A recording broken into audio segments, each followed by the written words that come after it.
Allez, on reparle du Bitcoin. Pourquoi? Parce que figurez-vous que peut-être bientôt, en début d'année prochaine, on va pouvoir régler nos achats, comme ça, dans la grande distribution, dans les grandes enseignes, en magasin, avec donc la célèbre crypto-monnaie. Bonjour Émilie. Bonjour David.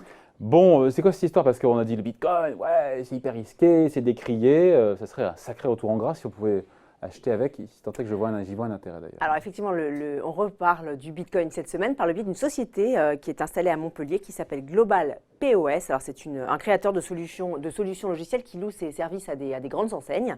Et donc elle vient de développer deux applis. Alors vous avez Easy to Play et Easy Wallet, c'est le nom de ces deux applis. Si on les associe ensemble, elles devraient nous permettre de régler donc nos achats à la caisse avec nos Bitcoins.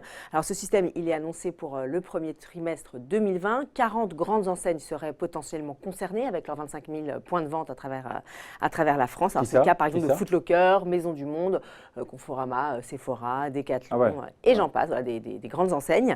Alors pour l'instant, on en est juste à une phase expérimentale. 5 enseignes seraient en train de tester cette technologie.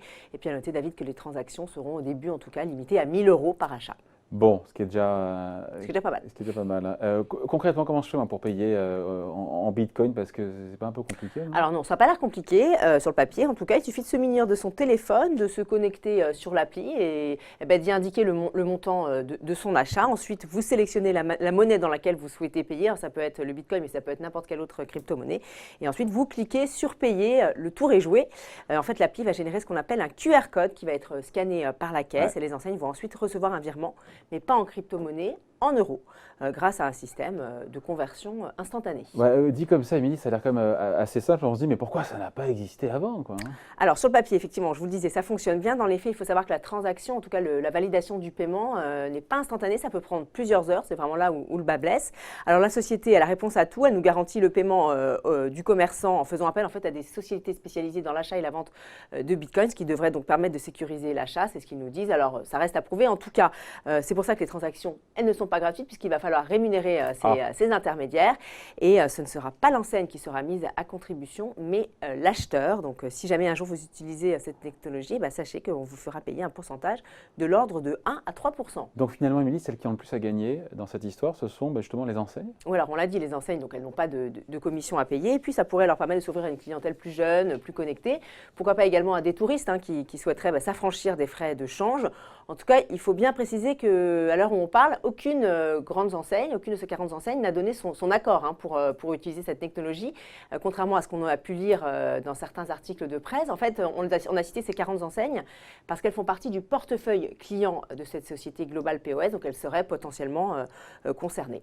Bon, donc il y a toujours une petite frilosité. D'ailleurs, on a vu récemment, on en a parlé ici sur Ecorama, que Facebook, qui a dévoilé son projet de crypto-monnaie Libra, hésitait quand même avant de se lancer, vu la bronca que ça a pu faire, notamment au niveau des banques centrales et des officiels et des autorités. On sent évidemment la frilosité chez Facebook aussi, malgré le fait qu'ils aient quand même 2 milliards d'utilisateurs potentiels à travers le monde, c'est quand même pas mal. Mais c'est vrai qu'on va rappeler que le Bitcoin et puis les cryptos en général, ce sont des monnaies virtuelles qui sont utilisées dans un but spéculatif. Aucun achat de biens ne se fait aujourd'hui avec des Bitcoins. Donc on peut comprendre effectivement la méfiance des grandes enseignes, des commerçants, surtout quand on regarde les récentes fluctuations du Bitcoin. On rappelle quand elle valait la crypto-monnaie moins de 4 000 $ en janvier. Elle est passée en juin à 13 000 $. Aujourd'hui, elle vaut moins de 8 500 $, avec d'ailleurs une chute brutale ce mardi. En 24 heures, elle a perdu 1 000 $, la crypto-monnaie. Donc, on comprend effectivement qu'avec cette volatilité, ça semble être assez peu compatible avec nos achats au quotidien. En attendant, cette société, donc Global POS, se veut rassurante. Elle nous dit que finalement, ce sera un peu comme la carte bleue à ses débuts, il y a 50 ans. On ne savait pas trop, on se demandait à quoi elle pouvait servir. Aujourd'hui, nous serions finalement au début d'un processus. Aucune enseigne ne peut se fermer à un moyen de paiement, c'est ce que nous dit donc cette société. Donc affaire à suivre, c'est vrai qu'en tout cas en Chine, ça existe déjà, ces technologies-là. Donc est-ce que ces crypto-monnaies vont un jour être utilisées chez nous comme moyen de paiement D'autant que plusieurs millions de Français alors on a un Bitcoin, petit sondage, une étude Kantar TNS de 2018 qui nous dit que plus de 4 millions de personnes en utilisent déjà et c'est assez exponentiel. Possèdent des Bitcoins. Donc peut-être pourra-t-on acheter, payer en magasin des grandes enseignes en 2020, l'année prochaine. En tout cas, dès 2020, c'est potentiellement possible. La technologie nous le permettra en janvier. Voilà. Merci beaucoup, Émilie. Bon week-end. Bye.